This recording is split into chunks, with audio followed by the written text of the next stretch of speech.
காலபுருஷ தத்துவத்துக்கு 12வது ராசியா வரக்கூடிய மீன ராசி அன்பர்கள் குறிப்பிட்ட ஒரு வயதுல மிகப்பெரிய நல்ல பலன்களை பெறுவாங்க. அது ஒரு வாய்ப்பா இருக்கலாம், ஒரு வேலையா இருக்கலாம், இல்ல ஒரு தொழிலா இருக்கலாம், சம்திங் ஏதோ ஒண்ணு. ஆனா அந்த திருப்புமுனை அப்படிங்கிறது ஒரு வயதுல அந்த வாழ்க்கையில ஏற்படும். அந்த வயதை பார்க்கறதுக்கு முன்னாடி மீன ராசியில மொத்தம் எத்தனை நட்சத்திரங்கள் இருக்கு? 3 நட்சத்திரங்கள்ல பிறந்திருப்பீங்க. ஒன்னு பூரட்டாதி நட்சத்திரம், அது குருவோட தன்மை பெற்ற நட்சத்திரம். அடுத்தது உத்திரட்டாதி நட்சத்திரம், அது சனியோட தன்மை பெற்ற நட்சத்திரம். அடுத்தது ரேவதி நட்சத்திரம், அது புதனோட ஆதிக்கம் பெற்ற ஒரு நட்சத்திரம். இந்த 3 நட்சத்திரங்கள்ல தான் நீங்க பிறந்திருக்கணும்.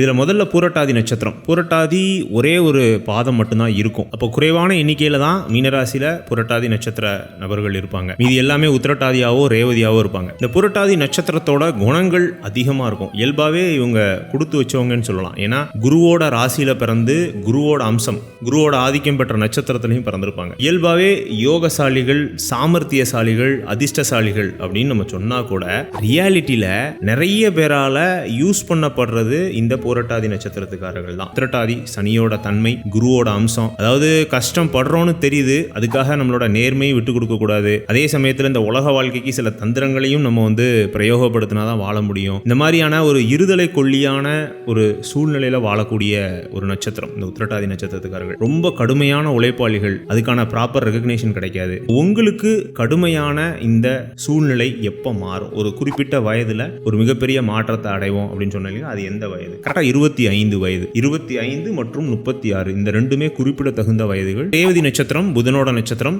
இது ஒரு பிற்பகுதி யோகம் பெற்ற நட்சத்திரம். 30 வயசு வரைக்கும் பெருசா யோகம்லாம் இல்லை. இவங்களுக்கு 30 வயசுக்கு அப்புறம் தான் யோகமே ஸ்டார்ட் ஆகும். அதுவும் குறிப்பா கல்யாணத்துக்கு அப்புறம் தான் யோகம் ஸ்டார்ட் ஆகும். இதுக்கு என்ன காரணம் தெரியுங்களா? மீன ராசிக்கு 7ஆம் அதிபதியோட நட்சத்திரம்.